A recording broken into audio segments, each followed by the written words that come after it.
أعوذ بالله من الشيطان الرجيم بسم الله الرحمن الرحيم الرحمن علم القرآن خلق الإنسان علمه البيان۔ السلام علیکم ناظرین محترم اور سامعین محترم، جیسا کہ آپ کو معلوم ہے کہ ہمارا سلسلہ گفتگو ان ایام میں سورہ رحمان کی تفسیر چل رہا ہے، اور آپ حضرات کے سامنے سورہ رحمان کی ابتدائی چند آیات کی تلاوت کا شرف حاصل کیا گیا ہے۔ جیسا کہ سورہ رحمان کی ابتدا لفظ رحمان سے ہو رہی ہے، اور کل ہم نے آپ حضرات کی خدمت میں اس چیز کو پیش کیا تھا کہ سورہ رحمان کا تعارف کیا ہے۔ اب دیکھنا یہ ہے کہ خود سورہ رحمان کی تفسیر کے حوالے سے وہ یہ ہے کہ یہاں پر ابتدا خود ہو رہی ہے لفظ رحمان سے۔ لفظ رحمان خود اس کا معنی کیا ہے اور یہاں پر کس انداز میں آیا ہے۔ عزیزان گرامی، یہاں پر لفظ رحمان جیسا کہ لغت کے اعتبار سے ظاہر ہے کہ یہ درس تفسیر ہے، تو اس کو انہی تقاضوں کے مطابق لے کر چلنا ہوگا۔ تو یہ ہے کہ لفظ رحمان لفظ رحمہ سے مشتق ہوا ہے، اور یہاں پر یہ دو صفات کو ذکر کیا جاتا ہے، ایک ہے لفظ رحمان اور ایک ہے لفظ رحیم۔ دونوں میں ایک خاص فرق ہے، اور اس کو دیکھنا ہوگا کہ وہ فرق کیا ہے۔ رحیم کو بھی بیان کیا جاتا ہے کہ یہ صفت مشبہہ ہے۔ اگر رحمان کو دیکھا جائے تو یہ لفظ رحمان صیغہ مبالغہ ہے، اور صیغہ مبالغہ بھی وہ کہ جس میں شدید ترین کسی شے کا پایا جانا، جیسا کہ ظاہر ہے کہ یہ بات ہر تک پہنچانے کے لیے، سمجھنے اور سمجھانے کے لیے وہ یہ ہے کہ بعض دفعہ جیسے آپ لفظ استعمال کرتے ہیں سفید، اور یہ لفظ سفید خود سفیدی پر دلالت کرتا ہے، لیکن اگر آپ اس کو سفیدی کے ساتھ کسی صفت کو ذکر کر کے بیان کرتے ہیں، جب یعنی شدید سفید، تو اس کا مطلب یہ ہوتا ہے کہ بہت زیادہ سفید ہے۔ تو یہاں پر یہ ہے کہ رحمان کے معنی بھی اسی انداز سے اس چیز کو پیش کیا جا رہا ہے۔ اب اس میں مزید دیکھنا یہ ہے کہ یہ لفظ رحمت شدید کس طرح سے ہے، تو اللہ قرآن میں ارشاد فرماتا ہے رحمتی وسعت کل شیء، جیسا کہ دعائے کمیل کے الفاظ بھی اسی طرح سے ہے۔ تو وہاں پر بھی جو ذکر ہوا ہے، اور قرآن کے اندر بھی اللہ ارشاد فرما رہا ہے کہ میری رحمت ہر شے پر وسیع ہے۔ دیکھیں یہاں پر ہر ایک چیز کو اوپر غور کرنا ہوگا۔ ایک تو شے ایک ایسی واضح اور روشن چیز کا نام ہے کہ جو بھی ہے وہ شے ہے، اور جو نہیں ہے وہ لا شے ہے، یعنی معدوم ہے۔ تو اس کے اوپر پھر کل کا آ جانا، یہ خود اس کے اوپر ایک تاکید ہے۔ یعنی اللہ کی رحمت پہلے نمبر پر شے کو ذہن میں رکھیں، جو کچھ بھی آپ کے تصور میں آتا ہے وہ شے کہلاتا ہے، چاہے وہ دنیاوی ہو چاہے وہ اخروی ہو۔ اور اس حوالے سے یہ ہے کہ جو اب اس کے اوپر کل لگا دیں گے تو اس کے اوپر تاکید آ جائے گی۔ تو اللہ کی رحمت اتنی زیادہ ہے کہ وہ ہر شے کو احاطہ کیے ہوئے ہے۔ اور پھر اس انداز سے یہ ہے کہ یہ رحمت اللہ کی جو صفت رحمان سے ظاہر ہو رہی ہے، وہ صفت ایسی صفت ہے جو مومن کے لیے بھی ہے، کافر کے لیے بھی ہے، دنیا کے لیے بھی ہے، آخرت کے لیے بھی ہے۔ لیکن صرف ایک فرق ہے جس کو علماء مفسرین نے ذکر کیا ہے کہ کافرین کے لیے آخرت میں رحمت نہیں ہے۔ تو بہرحال میں ابھی اس پر گفتگو نہیں کرنا چاہتا کہ وہاں پر رحمت کیوں نہیں ہے اور کیسے ہے، کیا صورتحال ہے، لیکن یہ اللہ کی رحمت صفت رحمان میں اتنی زیادہ ہے کہ کوئی شے بھی اس کی رحمت سے باہر نہیں ہے۔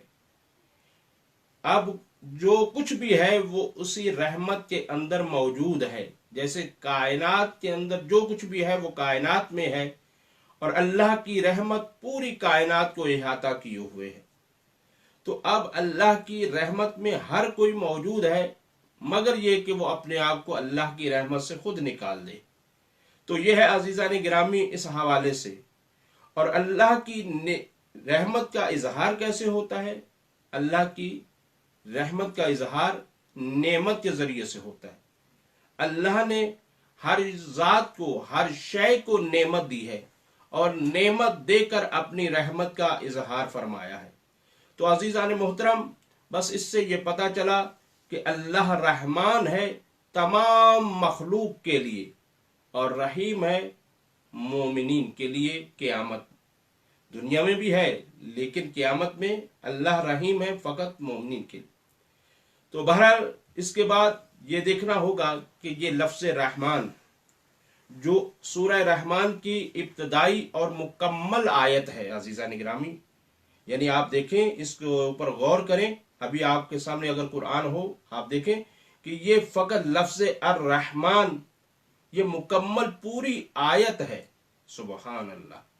دیکھیں باقی آیات آپ کو نظر آئیں گی الگ الگ، لیکن یہ لفظ خود رحمان پوری آیت ہے، تو متوجہ کر رہا ہے۔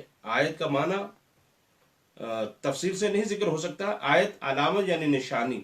یہ خود لفظ رحمان ایک آیت اللہ بن کر یوں ہے کہ پوری خدا کی شناخت اس کے ذریعے سے ہو رہی ہے۔ اور پھر اسی طرح سے یہ ہے کہ یہ لفظ نام خاص ہے خدا کی ذات کے ساتھ۔ دیکھیے قرآن کے اندر لفظ رحمان بھی آیا ہے، رحیم بھی آیا ہے۔ رحمان اور رحیم میں ایک خاص فرق موجود ہے۔ رحیم خدا کے علاوہ بھی استعمال ہوا ہے اور خود قرآن کے اندر استعمال ہوا ہے، لیکن رحیم کہا جاتا ہے کہ فقط اور فقط خدا کے لیے ہے، اور خصوصاً جس وقت الرحیم کہا جائے تو وہ فقط ذات خدا کے لیے ہے۔ اور اسی طرح سے قرآن کی آیت ہے قل ادعوا اللہ او ادعوا الرحمن، یعنی اے میرے حبیب ان سے کہہ دو کہ وہ اللہ کہہ کر پکارے یا رحمان کہہ کر پکارے۔ ایاما تدعو فلہ الاسماء الحسنی، تم جس طرح سے بھی اللہ کو پکارو گے، چاہے رحمان کہو چاہے اللہ کہو، یہ سارے کے سارے اللہ کی ذات کا اسماء حسنی ہے۔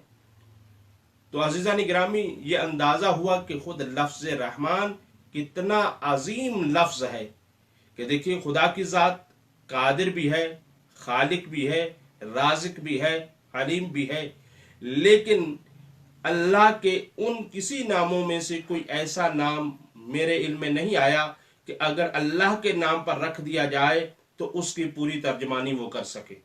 ایسا کوئی صفاتی نام نہیں ہے، لیکن رحمان ایک ایسا لفظ ہے کہ چاہے خود خدا کہہ رہا ہے، چاہے تم اللہ کہہ کے پکارو چاہے تم رحمان کہہ کے پکارو، یہ اللہ کے اسماء حسنی میں سے ہے۔ تو عزیزان گرامی یہ اتنا عظیم نام ہے، لیکن اس کے ساتھ ساتھ ہم دیکھتے یہ ہیں کہ لفظ رحمان کے ساتھ رحیم بھی استعمال ہوا ہے۔ تو رحیم لفظ یہ فقط ذات خدا کے ساتھ مختص نہیں ہے، بلکہ اس کے علاوہ بھی استعمال ہو سکتا ہے، حتیٰ کہ خود قرآن کے اندر اللہ تعالیٰ نے بیان یوں فرمایا ہے، بسم اللہ الرحمن الرحیم، لقد جاءکم رسول من انفسکم عزیز علیہ ما عنتم حریص علیکم بالمؤمنین رؤوف الرحیم، بے شک یقیناً تم ہی میں سے تمہارے پاس رسول آ چکے ہیں جو کہ عزیز ہے۔ عزیز پیغمبر کی صفت ہے، اور اس حوالے سے یہ ہے کہ اگر یہاں پر گفتگو کروں تو گفتگو کسی اور پیرائے کی طرف چلی جائے گی، لہٰذا یہ ہے کہ پیغمبر کو کہا جا رہا ہے کہ یہ تمہیں میں سے ایک رسول ہم بھیج رہے ہیں، وہ یہ ہے کہ وہ عزیز بھی ہے، اور جس تکلیف میں تم ہوتے ہو یہ شوق یہ رکھتا ہے کہ تمہارے لیے علیکم بالمومنین رؤوف الرحیم، یہ تمہارے لیے رؤوف بھی ہے اور رحیم بھی ہے۔ تو پتہ یہ چلا کہ لفظ رحیم عام ہے، خدا کے لیے بھی استعمال ہو سکتا ہے اور غیر خدا کے لیے بھی استعمال ہو سکتا ہے، لیکن الرحمن فقط اور فقط غیر خدا کے لیے استعمال عزیزان گرامی نہیں ہو سکتا۔ جب بھی استعمال کریں گے اس کے شروع میں کسی نہ کسی کو ساتھ میں استعمال کرنا ہوگا، جیسے عبد الرحمن، تو یہ اس طرح سے استعمال ہو سکتا ہے، لیکن ڈائریکٹ آپ کسی کا نام الرحمن نہیں رکھ سکتے، کیونکہ یہ ذات باری تعالیٰ کے ساتھ مختص ہے۔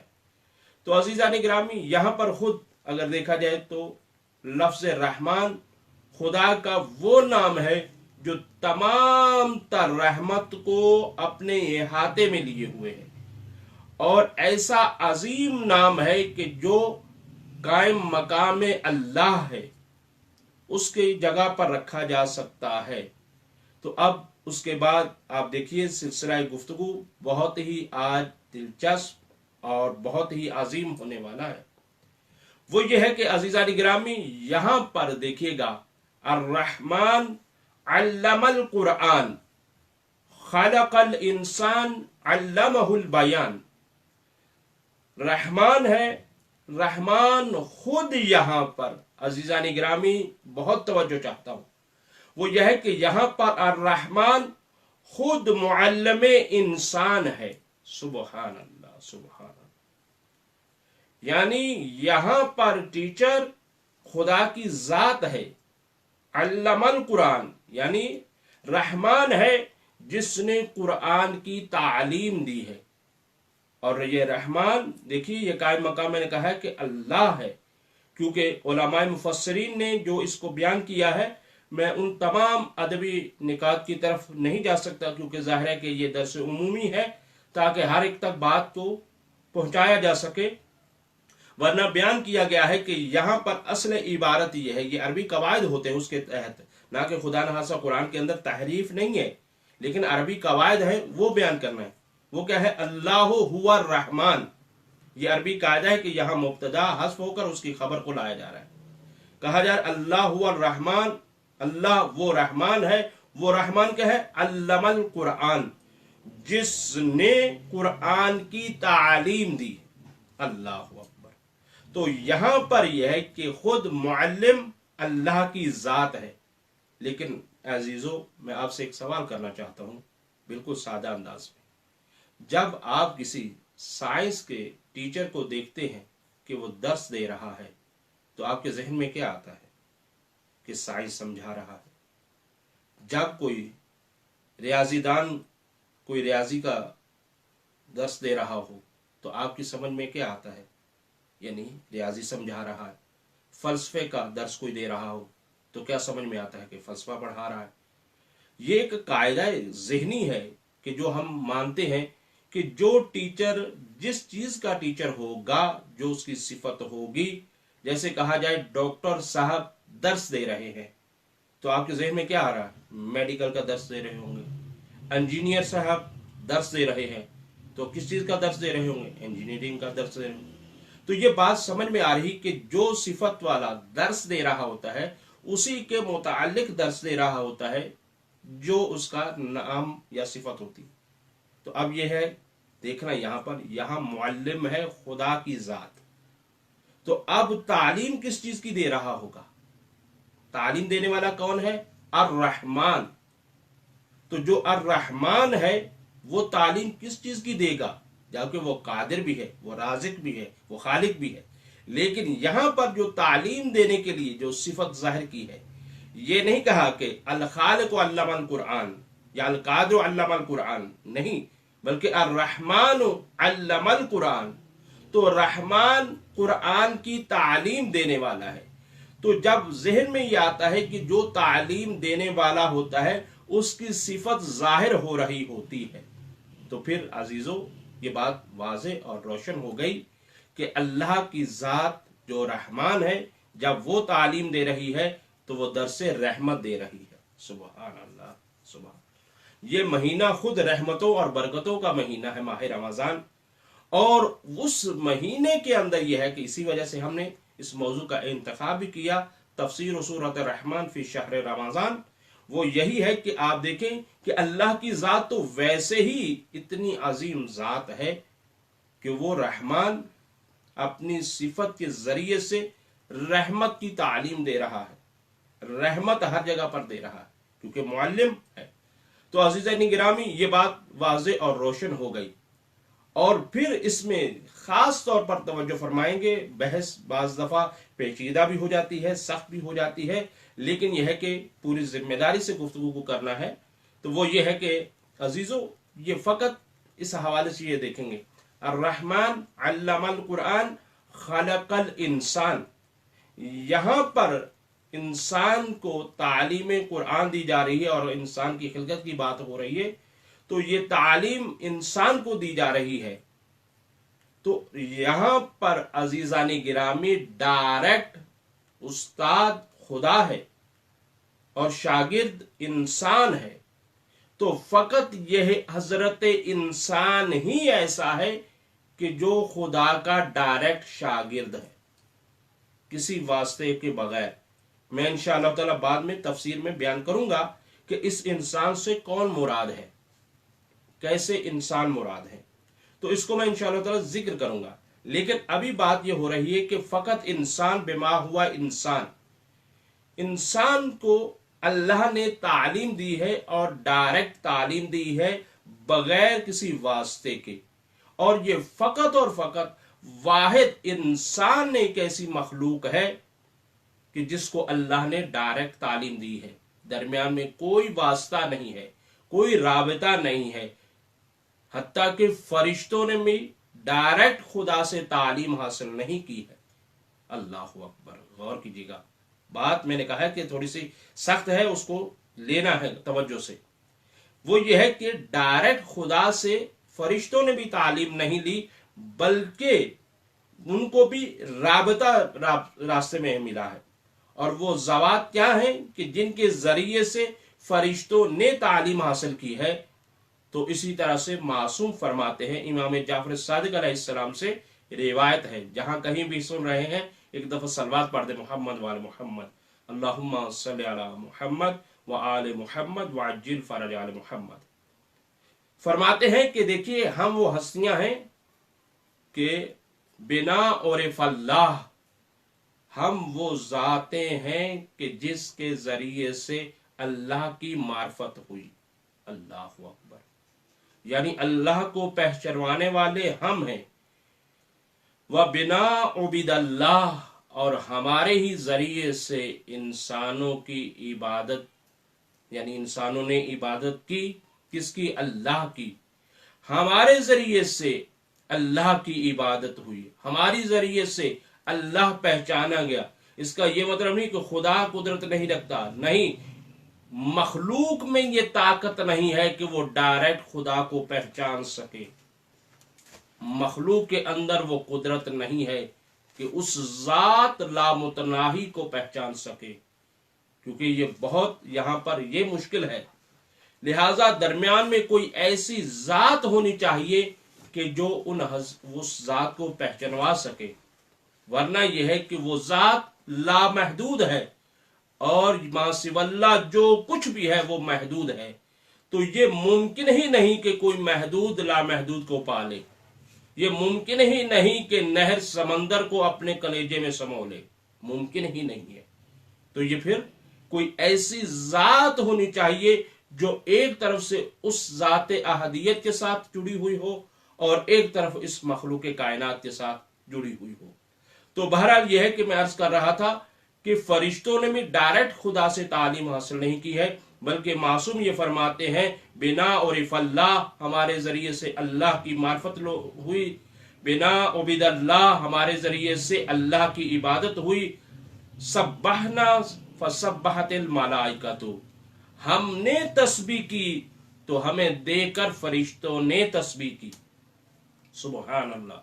تو اب پتہ یہ چلا کہ فرشتے بھی ڈائریکٹ خدا سے تعلیم لینے والے نہیں ہیں، بلکہ انہوں نے ان ذوات مقدسات سے تعلیم لی، اور انہوں نے ڈائریکٹ خدا سے تعلیم لی ہے۔ یہ ہے سلسلہ عزیزان گرامی۔ تو بس بات بالکل واضح اور روشن ہو گئی ہے کہ یہ انسان ہے فقط کہ جو ڈائریکٹ خدا سے تعلیم لینے کی صلاحیت اور استعداد رکھتا ہے، کوئی اور مخلوق اصلاً استعداد اور صلاحیت ہی نہیں رکھتی۔ تو عزیزان گرامی، اب اس کے بعد یہ دیکھنا ہے کہ جیسا کہ میں نے ابھی عرض کیا ہے کہ جب بھی کوئی بھی درس دیتا ہے تو یہ سمجھ میں آتا ہے کہ درس دینے والا جو درس دے رہا ہے وہ کس چیز کا درس دے رہا ہے۔ تو عزیزو، یہاں پر یہ ہے کہ ایک چیز کہتا چلوں، وہ یہ ہے کہ مولا امام حسین علیہ السلام نے بھی کربلا میں ایک درس دیا ہے۔ وہ درس کیا ہے؟ فرمایا فَكُونُوا احرارا فی دنیاکم، اے میرے سے مخاطب لوگوں، میں آپ کو ایک بات کہتا ہوں، اگر تمہارے پاس دین نہیں ہے، تمہارے پاس ایمان نہیں ہے، تو کم از کم اتنا تو رہو کہ تم اپنی دنیا میں آزاد رہو، یعنی درس حریت دیا ہے۔ تو جو استاد ہوتا ہے اسی چیز کا وہ درس دیتا ہے جس چیز کا استاد ہوتا ہے۔ تو اب عزیزان گرامی، یہاں پر ایک اور چیز بھی واضح اور ظاہر ہوئی کہ پوری بشریت کو، پوری انسانیت کو حریت کا درس دینے والی ذات مولا حسین کی ہے۔ مولا حسین درس دے رہے حریت کا۔ تو عزیزان گرامی، یہ بات اس طرح سے واضح ہوئی۔ پھر اس کے بعد عرض کرنا چاہتا ہوں، الرحمن علم القرآن خلق الانسان علمہ البیان، یہاں پر خصوصیت کے ساتھ تین چیزیں بیان ہوئی ہیں، اور ان تینوں چیزوں کو سمجھنے کی ضرورت ہے الگ الگ سے۔ تین چیزیں کیا ہیں؟ اور وہ انتہائی نعمتیں ہیں، کیونکہ سورہ رحمان نعمتوں کا ہے سورہ، جیسا کہ اس کا نام سورہ رحمان ہے، اسی طرح سے اس سورت کا نام ایک اور بھی ہے، اس کا نام ہے آلا۔ آلا نعمت ہے، اللہ کی جمع ہے اللہ کی، تو اللہ کا معنی ہوتا ہے نعمت۔ تو یہ نعمتوں کا سورہ ہے، اس وجہ سے یہ ہے کہ یہ ذکر ہو رہا ہے۔ اب ابتدا جس چیز سے ہو رہی ہے ان سب چیزوں کو دیکھا جائے، اور ان میں سے جو اہم ہے اس کو ابتدا میں ذکر کیا جا رہا ہے۔ سب سے پہلے جو بیان کیا گیا ہے، جو نعمت سب سے بڑی نعمت ہے، الرحمن علم القرآن، قرآن نعمت ہے اور بہت بڑی نعمت ہے۔ ہم اس پر گفتگو کر چکے ہیں کہ یہ ذات پروردگار کی تجلی ہے، یہ اتنی بڑی نعمت ہے کہ اس ذات نے انسان کی رہنمائی کے لیے اپنے نورانیت کی تجلی فرمائی ہے اس قرآن کے ذریعے، یعنی خود قرآن تجلی ہے۔ تو عزیزان محترم، یہ ہے کہ سب سے پہلی نعمت یہ ہے، اور اس کے بعد کیا ہے؟ اور اس کے بعد یہ ہے الرحمن علم القرآن خلق الانسان، انسان کو خلق کیا۔ جب انسان کو خلق کیا ہے تو یہ خلقت انسان یہ بھی نعمت ہے۔ اگر انسان بنا کر خلق نہیں کیا جاتا تو نہ جانے کیا ہوتا، کس مخلوق میں ہوتا، کس انداز میں زندگی گزار رہا ہوتا۔ تو یہ انسان ہونا کیا نعمت نہیں ہے؟ اللہ اکبر! دیکھیے، سب سے عجیب مخلوق کا نام جو ہے وہ حضرت انسان ہے۔ انسان کے اندر یہ ایک استطاعت ہے، ایک طاقت ہے کہ جو جزیات کو ملا کر کلی حکم نکال سکتا ہے، چھوٹی چیزوں کو جوڑ کر بڑی چیزوں کو جو بنا سکتا ہے، ایک چیز کا مطلب نکال کے دوسری چیز کے مطلب تک نکال سکتا ہے۔ تو عزیزان محترم، اب یہ ہے یہاں پر اس چیز کو آپ کی خدمت میں بیان کر رہا ہوں کہ انسان ایک انتہائی عظیم مخلوق ہے پروردگار عالم کی۔ جب یہ عظیم مخلوق ہے تو پھر اس انسان کو عظیم ہی رہنا چاہیے۔ یہ انسان ہونا بہت بڑی نعمت ہے۔ انسان جتنا تصور کر سکتا ہے اسے سوچنا چاہیے کہ بالآخر میں جب انسان ہوں تو میں انسان بن کر ہوں، مجھ میں صفت انسانی ہونی چاہیے، میرا کردار انسانی ہونا چاہیے، میری سیرت انسانی ہونی چاہیے، میری گفتار انسانی ہونی چاہیے، میری رفتار انسانی ہونی چاہیے۔ یہ ماہ مقدس رمضان المبارک ہمیں بار بار آ کے ہمیں درس انسانیت دے رہا ہے، ہمیں درس انسانیت سیکھنا ہوگا۔ تو عزیزو، یہ بات ہے کہ یہ دوسری نعمت ہے جس کا ذکر ہو رہا ہے، وہ ہے خلقت انسان۔ تو خلقت انسانیت کے حوالے سے یہ ہے کہ اللہ تعالیٰ نے انسان کو انسان بنا کر، یعنی بالقوہ ہے اور بنا کر خلق کیا ہے۔ اب اسی طرح سے یہ ہے کہ تیسری چیز جو ہے وہ بھی بہت اہم ہے، وہ ہے خلق الانسان علمہ البیان۔ اللہ نے بیان کی بھی تعلیم دی ہے۔ یہاں پر بھی یہ ہے کہ توجہ کی ضرورت ہے، جیسے قرآن کی تعلیم ڈائریکٹ خدا نے دی ہے، اسی طرح سے بھی بیان کی تعلیم بھی، یعنی گفتگو کی تعلیم، یعنی بولنے کی تعلیم۔ اب سمجھ میں آیا کہ جو غیر اخلاقی گفتگو کرتے ہیں وہ تربیت یافتہ خدا نہیں ہے، خدا نے ان کو اس طرح سے نہیں سکھایا ہے، وہ اس دائرے سے بہت دور جا چکے ہیں۔ تو عزیزو، یہ ہے کہ تیسری صفت بیان کی گئی ہے، وہ یہ ہے کہ بیان دیا گیا۔ اگر انسان کے پاس بیان نہ ہوتا تو یہ بھی دوسری مخلوق کی طرح ہوتا، ایک صندوق ہوتا جو بند ہے، جو کھلا ہی نہیں ہے۔ تو عزیزان گرامی، جب ایک مخلوق بند صندوق کی طرح ہو جاتا، نہ اپنا معافی ضمیر کسی کو دے سکتا ہے، نہ کوئی اپنا معافی ضمیر کسی سے لے سکتا ہے، نہ کچھ سن سکتا ہے، نہ کسی کو کچھ سنا سکتا ہے، تو عزیزو، یہ ہے اس حوالے سے کہ اللہ نے انسان کو بیان کی تعلیم دی۔ اور پھر اسی وجہ سے یہ ہے کہ مولا متقیان امیر المومنین امیر بیان یہی ارشاد فرماتے ہیں۔ انشاءاللہ تعالی میں ان آیات کی اور بھی تفسیر ابھی بہت باقی ہے، میں انشاءاللہ ذکر کروں گا۔ وہ بیان فرماتے ہیں کہ تم بولو تاکہ تم پہچانے جاؤ۔ تو یہ بولنا انسان کی پہچان ہے، انسان بولتا ہے تو پہچانا جاتا ہے، اگر خاموش رہتا ہے تو پہچانا نہیں جاتا۔ بولنے سے انسان پہچانا جاتا ہے۔ انسان ایسا ہے کہ جس کے اندر یہ معافی ضمیر منتقل کرنے کی صلاحیت ہے۔ ابھی میں یہاں بیٹھ کر یہاں پہ گفتگو کر رہا ہوں تو میری آواز جہاں تک جا رہی ہے، یہ سارا کیا ہے؟ یہ علم بیان ہی تو ہے۔ یہ علم بیان ہے جو انسان کو ملا ہے، جس کے ذریعے سے وہ اپنا معافی ضمیر دوسروں تک منتقل کر سکتا ہے۔ تو اس کی تعلیم بھی، یہ بھی ایک اہم ترین صفت ہے، اس کا بھی ہمیں شکر ادا کرنا چاہیے۔ تو یہ ہے کہ اس کا بھی دینے والا خدا کی ذات ہے۔ اور پھر اس پہچان کے ساتھ اللہ نے انسان کے لیے اس کو باقاعدہ طور پر بیان کو، یعنی یہ آپ کی زبان، یہ آپ کا بولنا، یہ آپ کا انداز گفتگو، یہ کیا ہے؟ یہ اللہ کی نشانی ہے عزیزو، اللہ کی نشانی۔ اللہ کی نشانی کیا ہے؟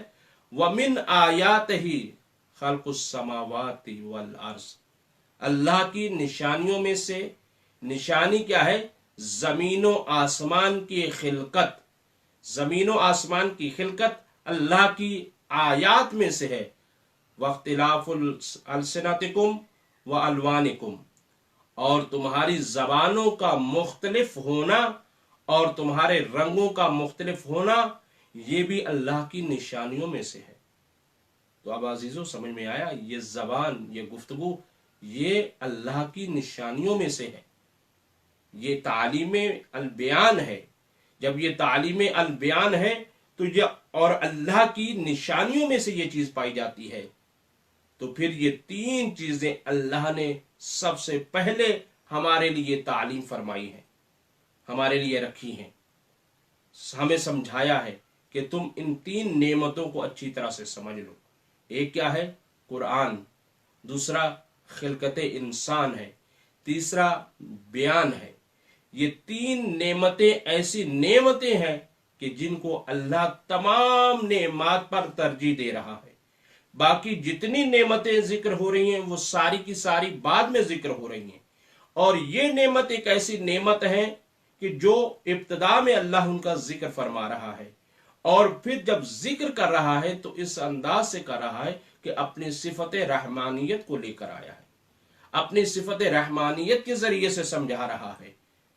تو اے عزیزو، ہمیں یہ سمجھ میں آ گیا ہے کہ یہ سورہ رحمان انتہائی عظیم ترین سورہ ہے اور عظیم نعمتوں اور برکتوں والا سورہ ہے، اور اس کے اندر ہمیں نعمت سمجھائی جا رہی ہے کہ نعمت کیا ہوتی ہے۔ تو بس میں آپ کی خدمت میں انہی الفاظ کے ساتھ اجازت چاہوں گا، اور امید رکھتا ہوں کہ آپ باقی دروس بھی ہمارے یقین توجہ سے سماعت فرمائیں گے۔ بہت شکریہ۔